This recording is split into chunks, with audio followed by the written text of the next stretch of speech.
ඔයා ලෙක්චර් කෙනෙක් විදිහට වැඩ කරන්නේ IELTS එක නැතුව නිව්සීලන්ත යන්න ඔයාටත් පුළුවන්. ඉතින් අදත් අපිට ඇවිත් තියෙනවා ඒ වගේ සක්සස් වීසා ස්ටෝරි එකක්. ඉතින් මෙයාට ගොඩක් අඩු වයසක කෙනෙක් කෙනා අවුරුදු 30ටත් වඩා අඩු අවුරුදු 29ක කෙනෙක් UK ඩිග්‍රී එකක් තියෙනවා IT ෆීල්ඩ් එකේ. ඒ වගේම මෙයා ලෙක්චර් කෙනෙක් විදිහට වැඩ කරන්නේ. මම නුගේගොඩ රෝහක විසා කන්සල්ටන්ට් එකේ වීසා ටීම් එකෙන් කතා කරන්නේ මිස්. මිස්ගේ වීසා එකේ පොඩි අප්ඩේට් එකක් ගැන කතා කරන්න ගත්තේ. මිස්ගේ වීසා එකේ නැවත කවරින් ලෙටර් එකක් ලියන්න වෙනවා.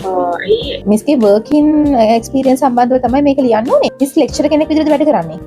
ඒකේ කොහොමද ඒ කියන්නේ මිස් තැන් කීප එක වැඩ කරනවද කොහොමද?